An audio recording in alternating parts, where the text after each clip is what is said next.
Hello, welcome to Pro Wrestling Musings AEW review for March 23rd. I'm your host, Anthony Down Under, and welcome back. Thank you again for coming to visit us and pay attention to us while we talk way too much about the analytics of wrestling. Why do we do it? Because we're nerds and because it's fun, and we hope that you enjoy it as well. Today we've got a packed show, obviously very big show today. Lots of controversy, which we're going to dive into.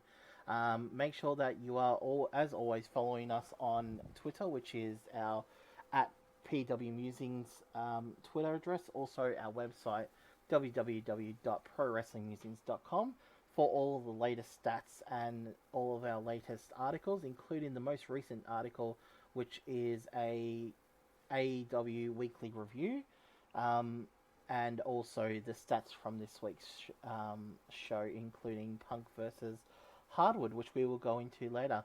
Now, joining me today is a very special guest. He is the one, the only, the master of our wonderful Styles Makes Fights.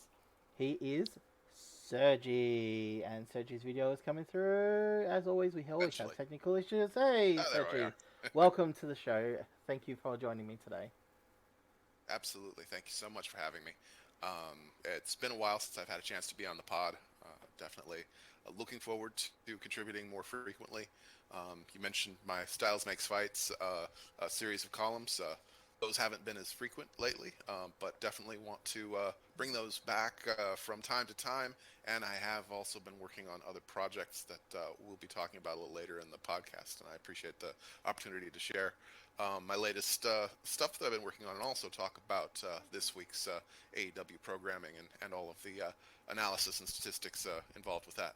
Excellent. Looking forward to talking about that. So let's just jump straight into the show. Obviously, we started off with AEW Dynamite, and we started off with CM Punk versus Dax Hardwood. Now, we do have some lovely stats in regards to this one, so I'm just going to pop over and show you an article that our wonderful stats magician Craig did, which is on on our website, which I'll link in the description for you. So let's have a look here. Here is our wonderful stats. So as you can see, Punk and Hardwood had a very, very close match. 51% match offense for Punk, 49% offense for Hardwood. Pin attempts 3 for Punk, 5 for Hardwood. Fouls 5 for Hardwood. Strikes 16 to 19. Strike downs 3 to 6. A very, very, very close match. Um, this in this article, you can see that Craig has gone through and had a look at different options here, and you can see different matches that he compares it to, including Brett versus Owens. So this article is called CM Punk versus Dax Hardwood, an ode to Brett. So make sure that you check that one out. Like I said, it will be in the link on this video. So Sergi, now that we've had a quick look at the stats in regards to this one, any surprises? How did you feel about the match, and what's your thoughts on it? Well, I really enjoyed the match. It was a very good match. It wasn't, uh, one of Punk's most exciting matches so far since his return, but technically just really fundamental, and that's the kind of thing he likes to do. Mm. And of course, Dax Harwood. That's his whole thing. They are both big Bret Hart fans, and it's not surprising that it was a little bit of an homage. But Yeah. well, an homage is not really the right word though, because he has done homages to specific matches. In his Mm. match with Darby Allin, his match with Wardlow, there are some really near callbacks to specific matches. And when people were talking about like, well, is that going to happen with Dax Harwood? My immediate reaction was, well, no, it's not going to be like that because they both want to play Brett, so it's not going to work. But definitely had some similarities in feel, and that's exactly the observation that Craig made. Is that there it wasn't exactly like a throwback to a specific match, but it definitely had a similar feel to a Bret Hart match, Mm. and that the Hart versus Owen WrestleMania match was the closest of the matches he compared it to. The one Mm. that had the most similarities of just the general flow. Now, I've seen a few people say that they really enjoyed this match and actually put it in one of their top matches for the year so far. Any thoughts on that? Well, that's just a matter of taste mostly. Um, I definitely can see how, uh, depending on your taste and your general preferences, that it could be up there for you. It's not my kind of thing on that level, but it was still very, very good. No question about that. Yeah. For me, it was definitely, I wasn't the most exciting match of all time. It wasn't the most dramatic match of all time in the sense of there wasn't a lot of uh, there was no question about where things were going. Mm. Dax Harwood has no wins so far. It's an interesting situation to be in, and it's something that happens a lot in AEW with really high-level tag guys. That they'll occasionally step out into the singles realm. They don't generally win, but they still impress, and they don't lose. They only lose to very, very top-level Mm. singles guys, and that's definitely where Dax Harwood sits. It doesn't add to a lot of drama, um, but it could always lead to a lot of places. Uh, the real intrigue in it is to what extent are FTR remaining heel? Are they turning babyface? They, We they have later definitely on in the they show definitely are. MJF claiming that the Pinnacle is still a going concern, and I think he's or his character. Let me be clear. I Mm. don't mean the real guy, but the character of MJF seems to be in denial on that because I do not think that's the Yeah. case. It does not seem to be the case with them firing their manager and in many ways seeming to turn over a new leaf. Mm. Yeah, look, I definitely think FTR are going babyface. After all, they are literally wrestling the Ass Boys next week, so definitely going on that babyface. So, and now they're talking about family and honor and all that sort of stuff. That's all very babyface stuff. So, and to be honest, I can't wait for it. Especially if they still are planning on an FTR versus Young Bucks rematch with FTR as the faces and Young Bucks as the heels. Very interesting dynamic, but you'd have to, yeah. So let's move on to our 8-man tornado tag versus the Andrade family office, and which had Butcher, Blade, and Private Party versus Sting, Darby, and the Hardys. Obviously, very, very crazy match. And yes, my cat's tail just came in cat camera. Sorry about that. So yeah, look, very crazy match. With obviously Jeff Hardy saying, "Hey, Darby, I know how crazy you are. Well, I'm just gonna hype that up to 11, thanks." Very much cementing he's here to wrestle. He's here to do crazy things. That video of him jumping off of that wall has already, I think, gotten to 1 million. So, yeah, obviously massive amounts of coverage in there. What do you think of the match, and where do we go from here? Well, the tornado tag match.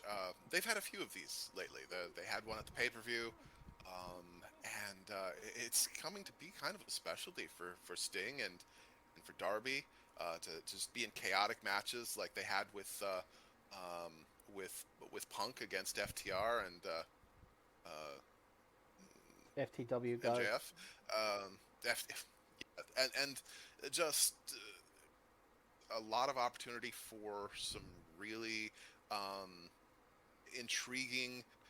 Uh, it goes all over the place. It Mm. goes all from every part of the arena, and I think that the rules work very well for the kinds of stories that they're trying to tell. In the sense of um, it lets them scatter and do different things in different places and Mm. go between places, but the understanding that the pinfall has to happen in the ring keeps it from being like, well, how in the world can they even determine who comes out on top in this with it all over the place. Yeah. It's everyone who is away from the ring is simply pulling, they're doing something strategic where Um, like I'm pulling people away from the ring so that yeah, I can't get the win out here, but neither can they because I'm keeping them busy. Mm. Um, and the match also had, like you said, a lot of really amazing spots, amazing stunts, and that was something. It was definitely something to see. And as our own Trish pointed out in the roundtable this week, that was um, a really impressive showing for the Butcher. Butcher had a heck of a match and had a really great singles match against Darby Mm. last week as well. So between the two, she considered him her MVP of the week, and I can definitely see where she's coming from on that. Mm. The Butcher was pretty impressive, and along with Darby, doing that spot, throwing him down the stairs. Yeah, no, look, I 100% agree. Fun match as well. And this week we're going to have Andrade versus Darby in a singles match, so that should be pretty good. I imagine if they're going to carry on this feud, that Andrade is going to get the win there, and I really think that he needs to get some wins. So we'll see what happens and see if they're going to push this feud any further. But maybe get an Andrade versus Sting one-on-one match at the end for custody of Darby. Who knows? But let's see where we go with that one. Obviously, lots of fun How you spots. know? Yeah, how you know. Lots of very fun spots here in regards to this one. So, as always, you can't help but to enjoy these sorts of matches.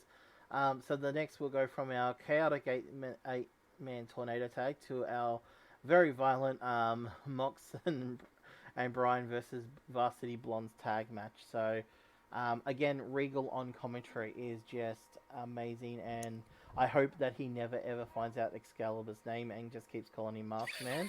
I'm really enjoying that. And the way that he's talking and putting over both Griff and Pillman was just fantastic.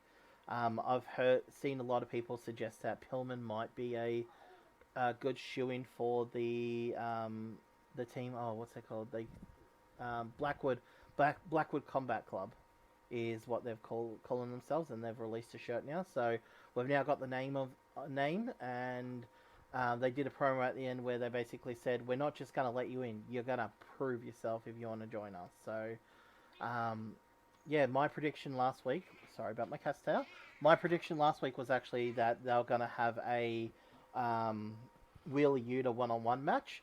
But instead, we got a Wheeler Yuta promo where he basically come out and said to the best friends, "No, I want to be the best pro wrestler." So I'd like to see him obviously start doing some matches and start building that. But I think definitely from everything that they're saying, they're definitely going to be a longer build than a lot of people think. So this is our long term story here. Is obviously our sports entertainers versus our pro wrestlers, and I think why a lot of people are thinking, "Hey, we're going to get into this pretty quick." I think it's going to be a lot longer than people think. So, and I'm all keen for that because I like where this is going. So it's going to be up to them to keep us entertained and keep it going for long enough and to strike when it's hot. But so far, I'm very happy with this. So what did you think of everything that happened in the match and the promo?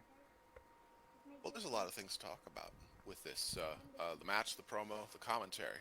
Um, One thing that I think is really interesting. Um, it's not a very popular view. A lot of I've gotten some flack from people who disagree or feel that it's bringing down the tag team division to look at it this way. But I don't really see them as a tag team. I don't see them as being particularly interested in the tag team division itself. They are tagging as a way to showcase themselves and showcase what they're doing, what they're intending.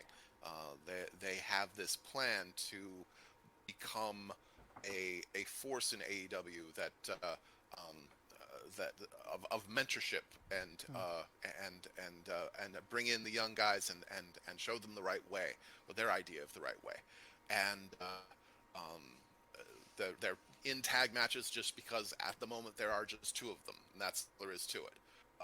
From my perspective.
That hurt obviously, and now they've just basically signed him and put him to the ground. And yeah, he's now basically just basically locked, and he can't wrestle now. So I wonder if we're gonna have him coming in trying to interfere in MJ's stuff, or where we go from here. Obviously, they're trying to build this feud, so I imagine we're probably going to end up with MJF versus Wardlow in some sort of function for Double or Nothing. Whether or not that be after the Pinnacle comes implodes, because obviously it's just him and Spears really at the moment. Very interesting. So I'm just going to have a quick look here. Let's go through and have a look at some more of this article here. So this is just to show you basically the article a little bit more. Just have a nice look at some of the comparisons in regards to the strikes and that is happening here.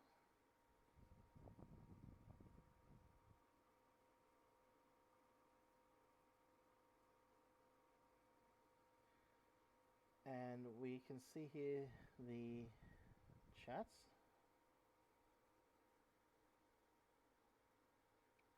Alright, and it looks like we might have Sergi back, so let's just see if we can bring him back in now.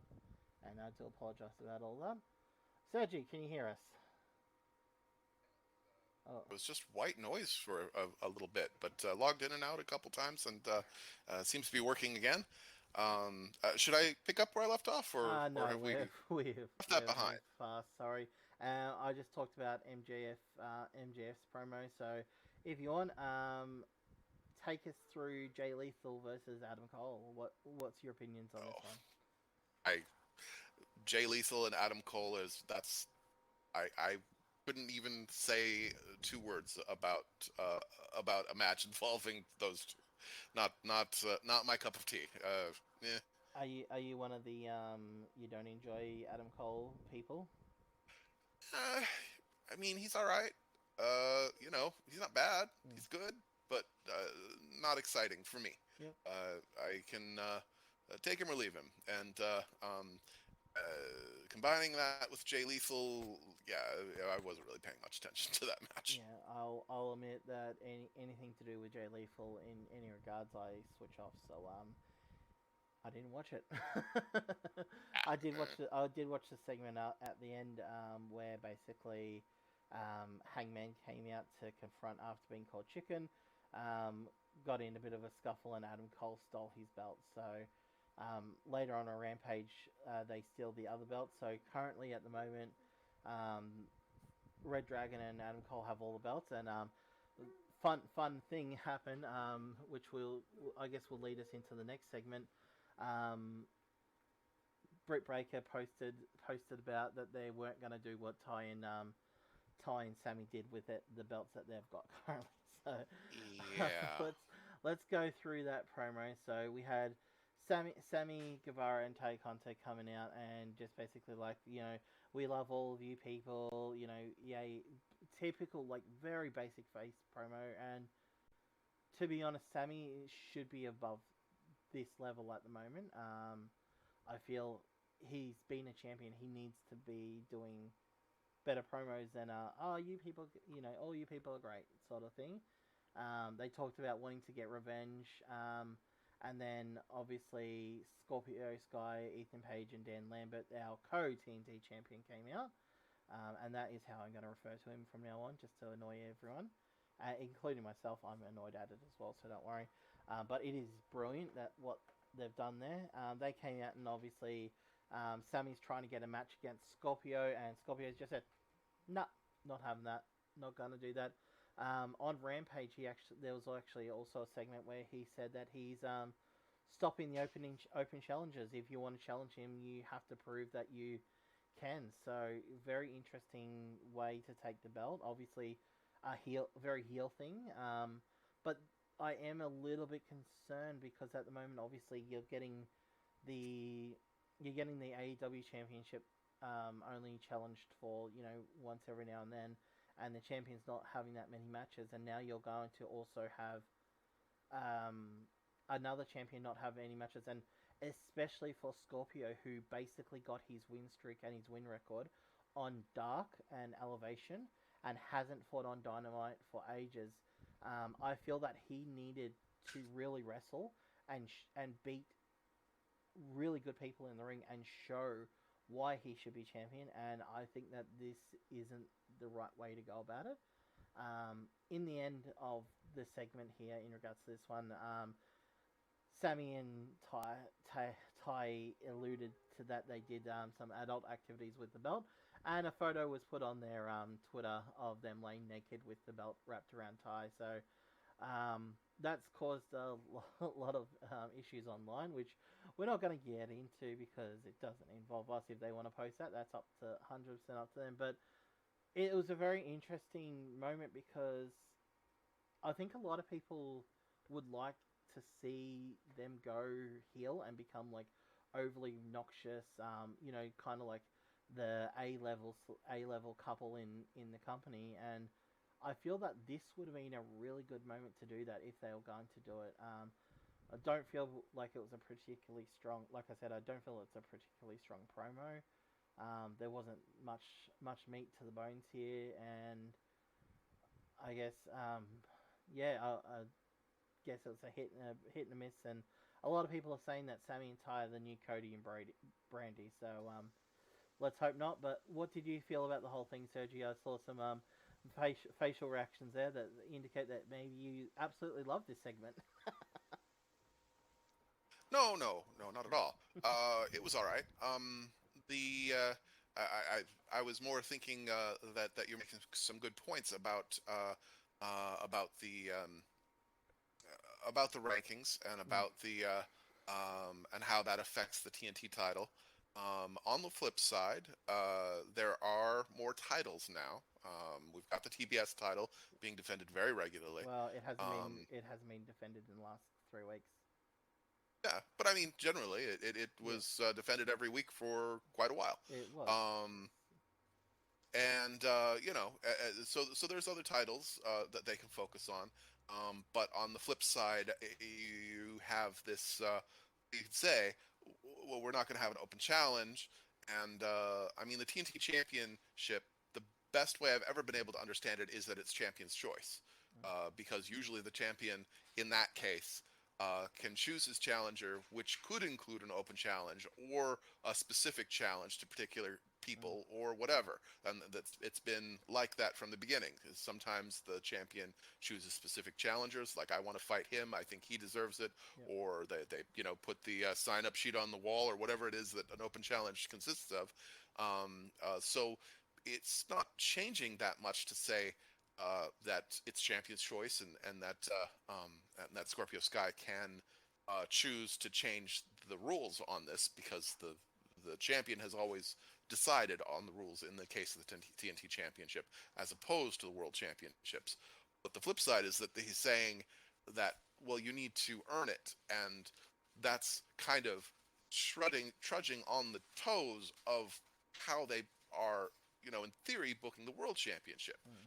Like, well, how do we prove it? And if you've proved it, well, maybe you should have a world title match. Yeah. Like, to what extent have you proved? And yeah, like, why wouldn't you go for the world title in that case if you've proven that you're on that level? Yeah. Um, so it remains to be seen what he means by proving that you're worthy to challenge for the TNT title.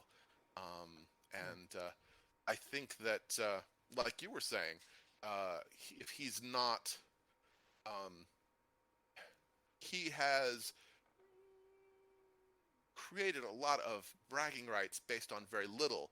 Um, Not just in terms of the fact that it wasn't broadcast on television, but if you go back and look at who these matches for this year-long win streak that Scorpio Skies has been against, it hasn't been against pretty much anybody who has any wins themselves.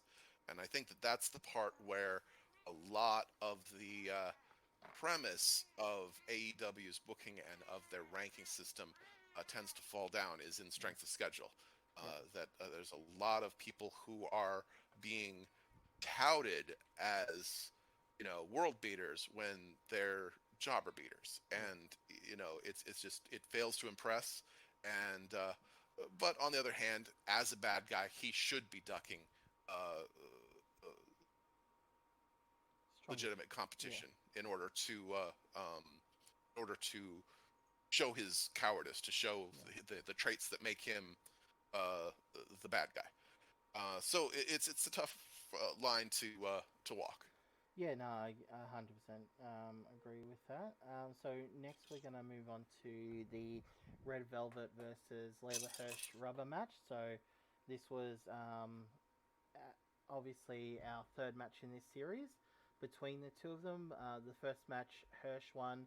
Second match, Velvet won with a assist there after not getting knocked out, and then this one, Hirsch won again via cheating. So now we're obviously rebuilding into Hirsch versus Statlander. So Again, Statlander, yeah, again, Statlander's got a new look and seemingly a little bit of a different new attitude as well. So um,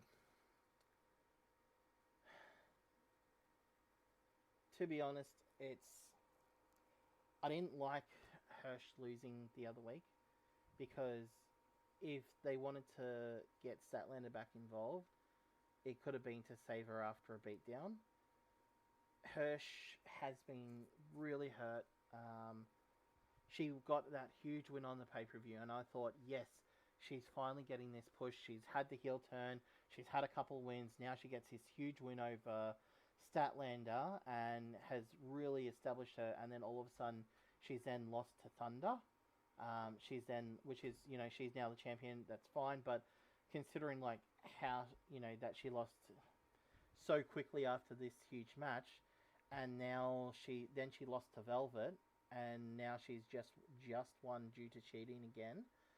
I just feel like a lot has been taken from her, um, and she's obviously going to lose to Statlander, and that means that she's lost more than she's won, and I don't like it, especially because at the moment in the rankings, she's the second high. She's one of the highest heels. So the heels in the rankings at the moment we've got Deeb, Nyla Rose, and then her. We've obviously got Brett, but Brett's not going to challenge Rosa anytime soon. They'll keep them apart. But Mm.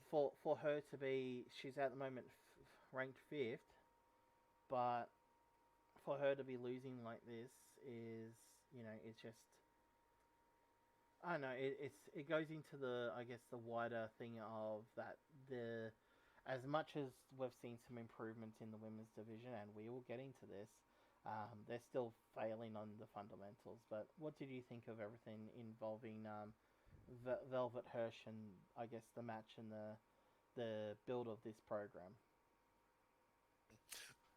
Well, I don't love everything to do with it, but I think probably for different reasons. Mm. Um, in my case, I'm still not entirely convinced by the idea of Layla Hirsch as a heel. I don't particularly want to root against her. She's just I've liked her from day one. Like this is someone that I like, Mm. uh, and I think that the best use of her, really so far that I've seen, is wasn't in AEW, but at the NWA Yeah, All Women Pay Per View yeah, that was. for the championship.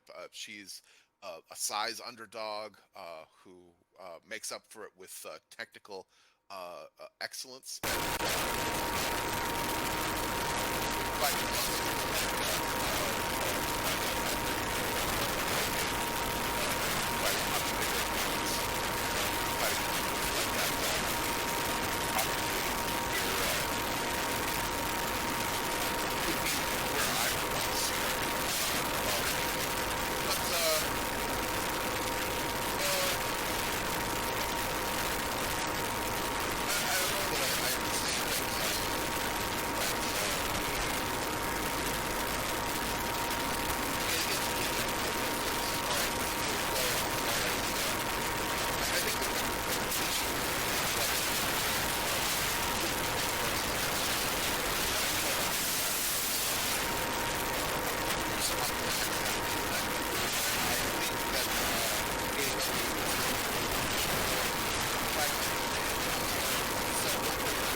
Involved in this segment. It's just, it was so, for me, it was so bad. And the question that stuck with me, the more and more I've thought about this, is would this have happened to Brit? Would they have done this sort of thing to Brit? And the answer is clearly no.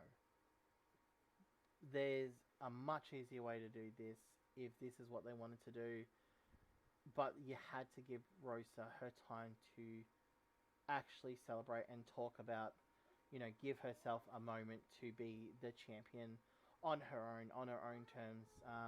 Throughout the build up, she hasn't really cut many promos or in depth promos. So it would have been really good to see her do that. I don't like the the Nyla build because Nyla, unfortunately, she's got this stigma where she'll go into these very quick, short programs for the belt. She'll lose and then disappear for a while, and then do the same thing over and over again. She's and if that's what she's doing, that's fine. But one of the issues that we had with the um, Brit title run is that there was no real challenges there. Every pretty much every match was we knew who was going to win, and when you're going into a match and you're like, oh yeah, I already know that Nyla's going to lose because that's exactly what she does. It doesn't really there's no real reason for it. I saw a few people mention that maybe that what they could have done instead, and yes, she could have lost, but it would have done the exact same thing. What they're wanting is a very quick first feud. They could have had a first feud with Martinez instead, who obviously has that history with her now in regards to it, and she could have come out and said, after Rosa had spoken to people, she could have come out and said, "Hey, congratulations on winning the belt." Obviously we had a little bit of an issue, but I I want us to actually fight properly now. Let's have a proper fight now, and I want to see if I can actually beat you for that. Without without Britt being involved. So, and that would have achieved literally the same thing. So I don't know. I just feel like this was such a step backwards. Now Nyla did cut a promo afterwards, which was aired on Rampage, where she basically said, everyone's saying that it was disrespectful and that was the point, that she won the championship in this building and all that. Um, Fantastic promo. Have it on goddamn Dynamite. Have it if they wanted to do this, okay? Have her do that promo.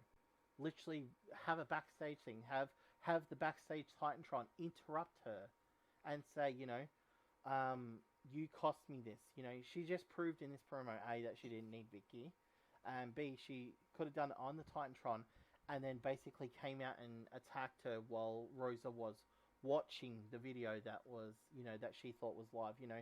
There's lots and lots of ways to do this that was better, and everything about this just obviously has really made me upset about it because the women's division unfortunately is the weakest part of this of AEW, and it has been since the get go. And for every step forward, we seem to be getting 3 to 4 steps backwards, and it's just infuriating. I just want to see good women's wrestling.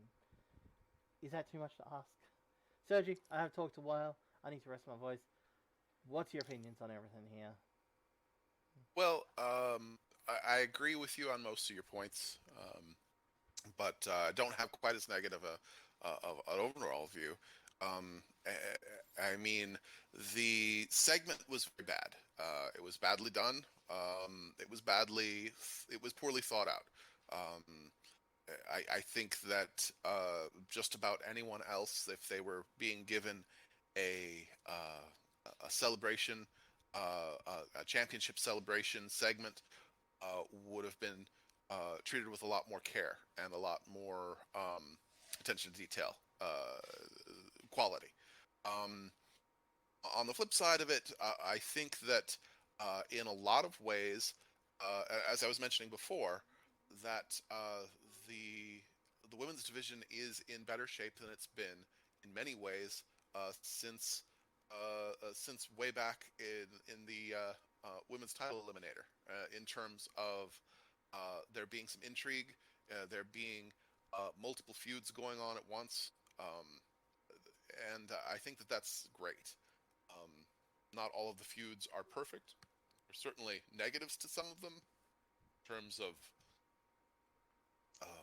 I mean, they can be better in many ways, but they've got something going on, and several different characters have things going on, and they're making time to give them a chance to do something.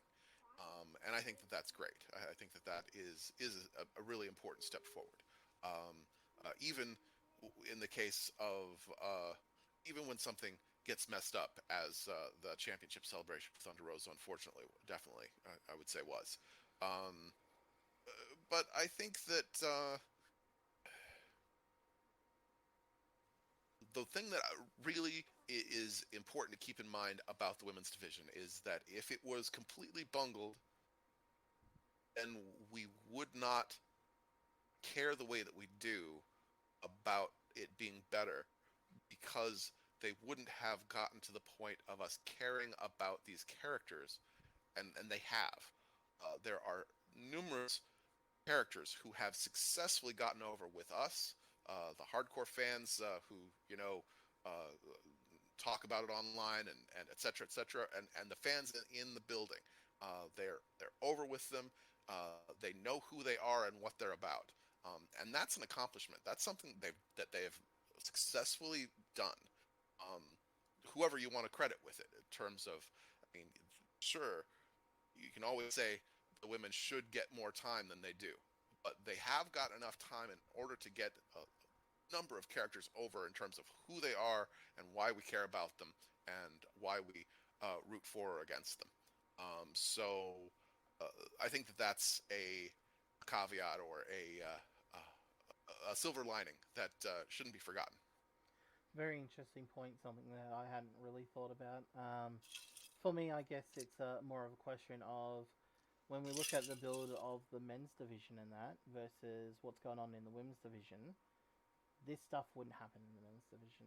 It's just that's basically how I view it. Of we want everything, we want it to be equal, and we want the stories to be good and everything, and it just is missing. But it's always good to listen to someone else's view because it gives you time to think on different things that you might not have thought about. So obviously very interesting. So the last thing that we'll talk about now, I don't know what your opinion on them is, but obviously the JES is the greatest thing that's happening in wrestling at the moment, and there'll be no argument on this podcast about that. So if you are going to be negative about GAS, you can get off. I'm joking. It's all good. So last of all, we had Silver versus Reynolds versus Jericho and Garcia. So take us through the match. What did you think about it? What do you think of the JAS? What, where are you sitting on everything that's going on here? Well, there are definitely two different sides to this. Uh, the JAS storyline as a whole and what they've got going on with that faction, and the uh, um, earlier in the show, the promo segment that they had with them, and then the match itself. Um, One I am much more positive about than the other. The match, it was a case of wait, what's going on last? All through the show, I was like, Mm, what's the main event going to be? And yeah, as a match, it was fine. As a main event, it was why is this the main event of Dynamite? mm, This is the show. And I think that sometimes it forgets that that like as far as a whole lot of fans are concerned, this is the show. yeah. This is our week revolves around it. This is it. This is the big show and the main event of Dynamite. That's a big deal. That should be excellent, and it usually is. And this was this was a mid card match that just happened to be on last for some reason. Mm, But on the flip side of it, the the storyline of the Jericho Appreciation Society and the ridiculous um, praising of everything, every terminology WWE ever used, and all of that. We're sports entertainers. We beat pro wrestlers up. It's hilarious. It's really working. And when it turned out that the Daniel Garcia was joining Jericho's group after he'd been teased for Danielson and Moxley's group. I was just like, well, why is this happening? I mean, he seems like a perfect fit for Danielson, right? Uh, but hearing him uh, go completely against the grain and say, I'm a sports entertainer with a shit-hitting grin, it's just perfect because it's so facetious. I mean, Jericho, you can believe Jericho kind of means it, but mm, Daniel Garcia, clearly not. It's such a great character building move for him to willingly say something you know damn well he doesn't believe, and in fact believes the exact opposite. But for his own advancement of his career, he's going to say it anyway. It's lovely. It's mm. really well done, and I've been really impressed with everything that they've been doing. And it also kind of makes sense of why he was ever running with 2.0, who are definitely more sports entertainers than Daniel Garcia to begin with. Mm. Yeah, look, everything I've really enjoyed everything that's been going on. It's the most entertained by Jericho I've been in for some time. So the Garcia thing is just a stroke of brilliance. So yeah, I'm really keen for this. We all know where it's gonna eventually end up, and like I mentioned earlier, it's gonna be a long build, but I'm here for it. I'm just waiting for Eddie and Proud and Powerful to return as their first proper feud. We know it's coming. It's just a matter of when they pull that trigger, I guess. So what we're going to do is we're just going to quickly touch on Rampage. There's a few things that obviously we want to just briefly touch on. So Archer fought Dustin Rhodes and lost, mainly because it's Dustin Rhodes' hometown. But having Archer lose, and Archer's also still linked to what's his name, Dan Lambert, Lambert. and that's odd. I don't know why Jake's not there, but it could be a health thing, which is understandable. Um, but yeah, it's just very interesting, and the booking of Archer is very strange, especially since he was just in a world title picture and is now losing to Dustin Rhodes. It's not particularly good. They could have had any heel come through and fight Dustin here. It didn't have to be Archer. I don't know why it was Archer, but here we are. Um, we've had the amazing Hook segment where Hook was sent. He came down to receive the first inaugural um, QT Marshall Appreciation Award. Um, he smashed it over Solo's head. He walked up the ramp. Daniel Danhausen tried to curse him, and it seemed to not work. So we now know that Hook is curse proof. Just adds to his mystique and his power, I guess. We had Dark Order 5 and 10 versus Red Dragon in quite a fun little match. We had a 30-second squash match from Nyla, and the main thing was Swerve versus Starks in a fantastic little match on Rampage. So, Sergi, do you have anything from Rampage that you really want to talk about or discuss? Well, the one segment from Rampage that I had to make sure I'd had a chance to look over before joining this podcast was the Hook segment, and it did not disappoint. If you hate silliness in professional wrestling, do not seek out this segment. But if you love the appropriate level of pro wrestling silliness, it's absolutely perfect. Just fantastic. Um, just you're not going to often hear me say that a segment that involved QT Marshall was just perfect and fantastic. That's not my usual, you know, mo. But QT could not bring this segment down. No. A couple of things about what made it work. First is um, simplicity. They are choosing to use the simplest and most basic building blocks of what makes someone get over as a anti-hero uh, with Hook.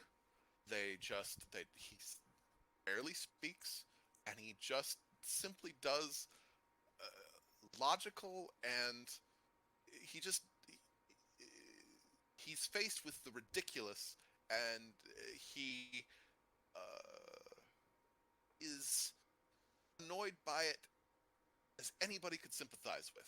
Like, he doesn't just play along with, okay, I should be honored. Like, no, that's ridiculous. This is the dumbest damn thing ever. Why did you drag me out here?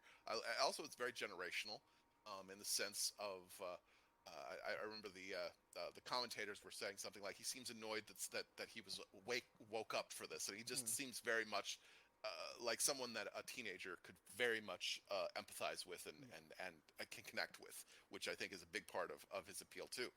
Um, and I think it was really cool to see, two of the most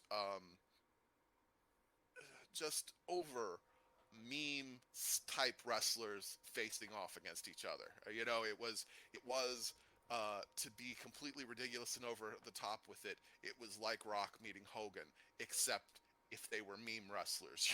It was just it was fun, and um, and I'm looking forward to seeing how they're going to interact in the future. I thought Danhausen's, I think it's new gear, new to me anyway, with the teeth all over the place. It was really kind of cool looking, and, and another thing that's really basic about getting over an anti-hero is no selling something. Yep. People love it when you no sell something, and he no sold the curse. Yep. Like, yeah, whatever, man. And and the funny thing about that is, it up until now it's been 100% effective. So this is the first time it's not worked. So, they had built up this whole thing that the curse was literally as powerful as the One Winged Angel at 100%. Like 100% effective rate in AEW, and now just like the One Ring Angel, someone has kicked out of it. The confusion on Danhausen's Yeah, it face was at great. like, what? How did this not work? I made the gesture. My It power, was great. yeah. Okay, so let's move into the last couple of things. So, moment of the week for you. Out of everything that happened in AEW, what was your moment of the week? Ah, that's great. I'm glad that you brought that up because we can go back to our technical issues. My favorite part of the week, definitely, and it was what I talked about in our roundtable, was John Moxley's promo. Did a fantastic job of getting over the whole concept and name, the new faction, clarifying that it is indeed a faction, that they haven't forgotten that and just become a tag team. Um, and and just making it really clear exactly who and what they are and what they're about. Hmm. Um, One of the things that I was a little annoyed by, I guess maybe that's not the word, just disagreed with the general gist of things. A lot of people felt that William Regal had kind of thrown John Moxley under the bus and praised Danielson and you probably saw some memes about it. Uh, this is the greatest thing ever, and this guy, on the other hand, I Hmm. found in the trash. That kind of thing. Yeah. And I feel like people fail to realize that for William Regal, uh, the greatest technical wrestler in the world and the worst person I've ever met, just the most awful, vile villain I've ever met, are equal praise from William Regal, Hmm. from his mindset. It's just not. You got to understand who William Regal is and what he values and what he means. He loves great Yeah. technical professional wrestling, but he also really loves villainy. And it's just in a really uh, wholesome way. Yeah. Uh, and and of course that led into the backstage segment that you mentioned before, Yeah. between Wheeler Yuta um, and best friends, and that was what made it so interesting to me, was just the fact that it's already creating waves Hmm. in the whole promotion, because everyone's affected by this. Everybody who has a little buddy, a young boy, a rookie, their own rookie, anybody who has that has got to be thinking, maybe they're going to be tempted away by Yeah. this new group. Yeah. I just that was my favorite part. Yeah. Perfect. So for me, I think it was definitely the same. I think I really enjoyed that. Really enjoying everything. I was worried for a little bit that they had forgotten about the whole, training the young lions thing, but Regal coming in and them starting to do this, they've gone about it the right way. So yeah, let's go. It's We all now know that it's going to be a long build, so let's stick it out here. All right, so what we're going to do is we're going to play guess the stats. So I'm going to put you on the spot, Sergi. So do you consider yourself a stats master? It depends on how you look at it. I feel like I have a good sense of understanding and analyzing the stats when I see them. I don't know if I can generate them from just having seen a match, and but we'll give it a shot. All right, so I've not told you what stats or what match I'm going to give you, but I want you to guess them. Okay. So first of all, I'm going to stick to Dynamite because you've said that haven't quite finished I Rampage really yet, but watch that's Rampage look, a lot of people say the same. It's understandable. Let's go into our Silver Reynolds versus Jericho and Garcia. Amount of tags for each team. now. That is a really good question.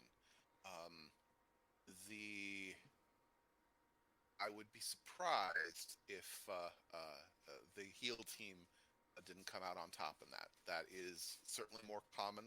Yep. Um, Obviously, Silver and Reynolds have great tag team chemistry and a lot of experience as a tag team, as opposed to like this brand new team of mainly singles wrestlers. But generally, the bad guys have as their way of telling the story, have the better, the more frequent tags and the better handling of that. So I'm going to go with the heels. All right. Uh, Submission percentage for Red Velvet versus Layla Hirsch.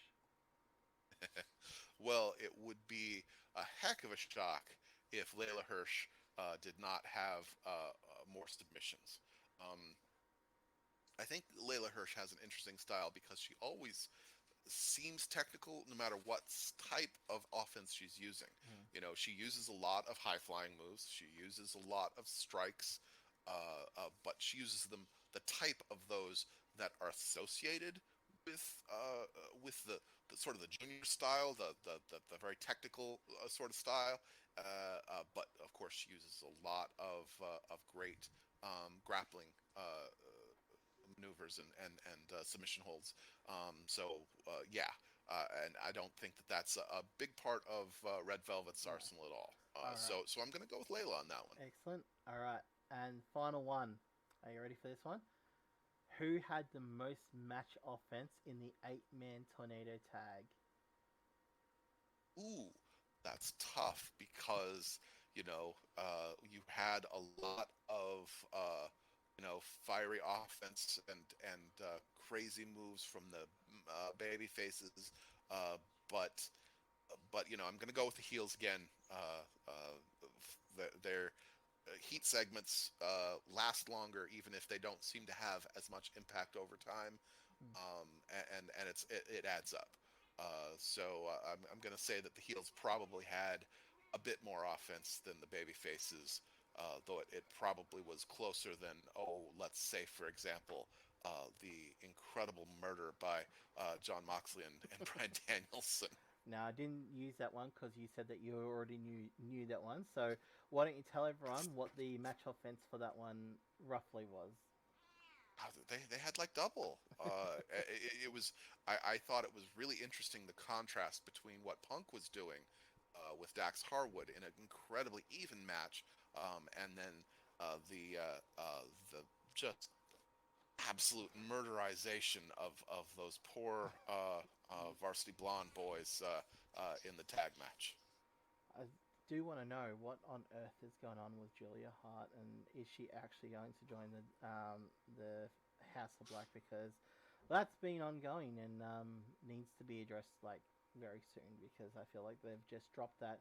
Julia, in all of her credit, has continued to carry it on and continue to do it, but it seems like AEW has lost very much interest in that, unfortunately, because I felt that she would have been a really good member of that. But anyway, um, that is our stats guessing for today. So now I'm going to get you to project something. Now, I just remembered that on Rampage, and you might have missed this. They announced that this week's on Dynamite, they're going to have the first round of the Owen Cup, and Oh, they're already. yeah. But hang on, they've told us that it's going to be Bunny versus an unsigned new member to the Uh, AEW roster. So my challenge to you is to predict who is fighting Bunny and getting signed to a new AEW contract. I, oh, it has to be a baby face. Oh, okay. I'll go with whatever Ember Moon's calling herself now. Athena, But Athena, yeah, Athena is her name. Athena. That's Okay. right. Well, Yeah, I I'll had give to you, go I'll with give Athena. you, I'll give you the four most likely. Okay. How about that? All right. All Athena. right. There's former Ember Moon. Hmm. The Tony Storm. Right, I right. don't know if she's still in her 90 days. The former Mia Yim. Obviously, we've got Keith Lee in the promotion, and the former Tegan They're Knox. a couple. Yeah, Mia. They're married, so yeah, Oh, very I much. didn't know that. They got married like 2 days before his debut in AEW. Hmm, But I hadn't heard the, about that. the final one is Tegan Knox. So now I've given you four. Do you still say Athena, or do you think that you're going to change your mind? No, I mean, Maya Yim, that would be really something too. But I'll go with Athena. That'll be my Mm-hmm. guess. I mean, it's just a guess.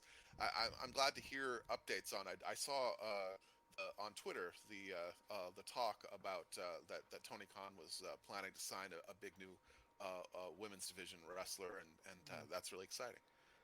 That not only that it's happening, Mm. but that it's being treated in that way as just as big of an announcement as if they were signing a big men's single star. Yeah, and they're doing it the same way that they did for Keith Lee. My guess is Tegan Knox. I think Yeah, I think I think Athena is going to come in as Jade's challenge after the 30th win. So that's a good thought. whoever they've got as the 30th win is going to be the 30th win. I don't think it's going to be Athena, but I think she's going to come in for a Jade match and potentially beat her. But I think that they're going to get, Someone's got to eventually. yeah, I think that right now they need they need another veteran in there. And I think Tegan Knox is in a really good position to do that. If her 90 days is up, I would definitely bet on Tony Storm. I'm not sure on her 90 days because she's really good friends with Britt Baker and most of the roster. So, she's in a very strong position to be caught up as well. So, yeah, but I think Tegan Knox makes a lot of sense, especially down the line if you want to add a female into the Regal's group.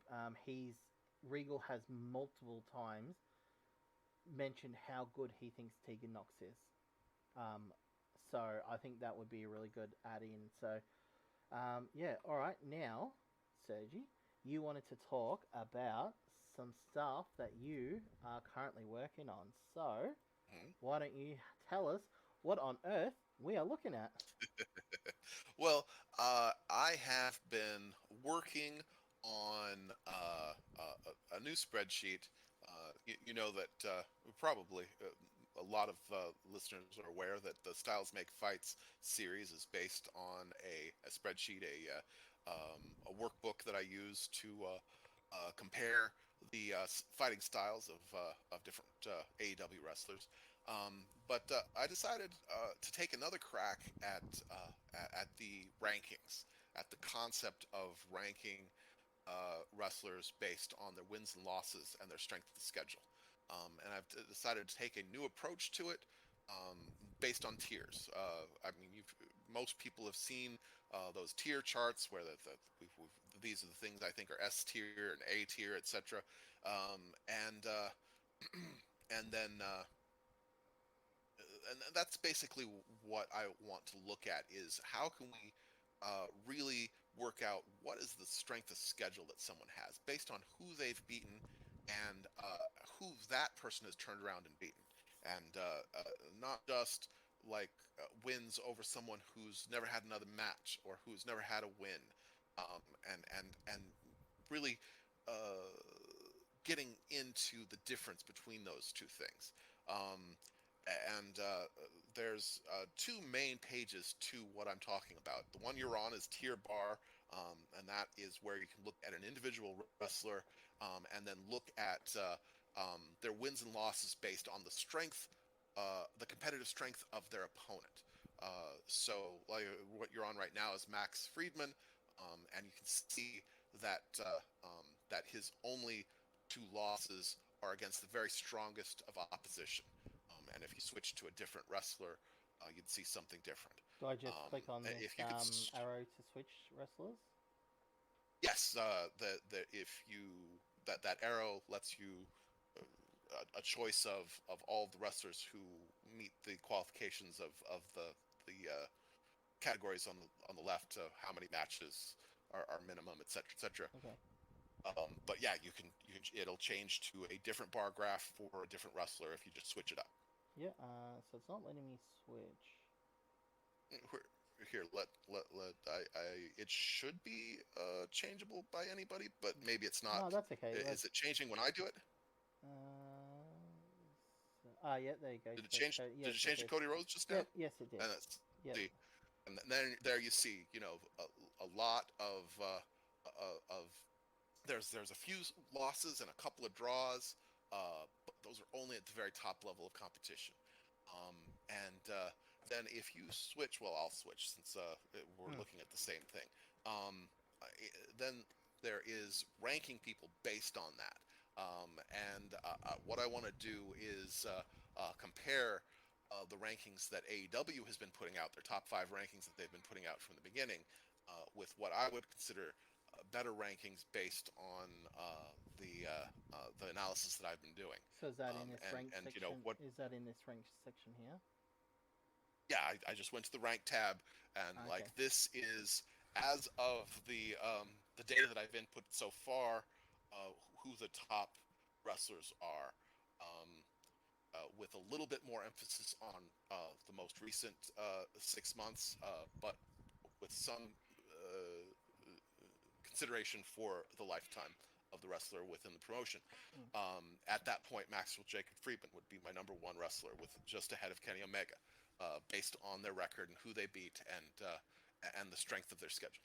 Now, the only thing I've been working real hard on getting everything this to do everything I want it to do, and all that's left now is a little bit more data entry. I only have up through. I still have the most recent year of matches to enter into it, and then it'll be ready to move forward with it. And like I said, to do some a comparison between what I would say would be the top wrestlers based on this analysis and the rankings that AEW has been putting out. So in the next week or so, I'm hoping to have to put out an article with that comparison.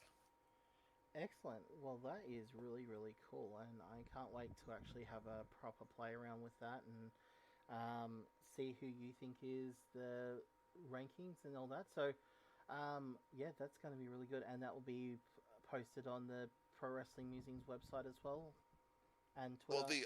the article in a week or so, definitely. But the link to the spreadsheet that I'm hoping it should be set up so that anybody can change the input boxes, if not anything else. Mm. Um, I'm hoping to have that put out via Twitter, via my Twitter, around the same time that this podcast is out, so that as you hear me speak about this, you can take a look at it. Excellent. Well, the most important thing, Sergi, is how are people going to find you? Well, I have my Twitter, Sergi.alderman, and that's the Styles Makes Fights. If you search for that, that's going to bring me up. And then I have the Styles Make Fights section of the Pro Wrestling Musings website. Those are the main things that I work on. Although I also do the power rankings, put out some of the power rankings along with Peter Edge. We kind of split them between the two of us, and I just joined the team that does the weekly roundup. I'm going to be doing analysis of my what I think is the best promo of the week each week, and each of us is going to tackle one aspect of the show or of the AEW week, rather to keep it a little bit more focused than it had been past. Excellent. Well, it sounds like you're as busy as ever, which is why you hardly ever on the pod because you're always so busy with writing. But as always, Sergi, it's always a pleasure to have you on. So thank you very much for coming on. And when your entire new project is up and running, I'd like to get you on so we can go through it in a bit more detail. I think it looks like a really fun thing. So yeah, look forward to having you back. So thank you again for coming and joining me today. Absolutely. Thank you so much. I would look forward to that. We definitely should make a plan to do that. We definitely will. All right, thank you again, Sergi. All right, so last of all, I just want to thank everyone again for joining us for today's podcast, and yeah, please make sure that you do subscribe. Please comment and like the video. We definitely do love comments, and we want to read about your opinions, and we want to give you ours back. Make sure that you follow everyone. Obviously, I'm Anthony Down Under, which you can find on Twitter. Follow us at Pro Wrestling Musings on our website, on our Twitter. I'll have everything in the descriptions.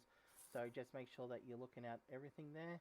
And as always, enjoy wrestling because it is so much fun. And we're all a bunch of nerds just enjoying what is the most nerdy thing in the world, which is wrestling. All right. Have a good one, everyone. And till the next video, thank you again. Bye.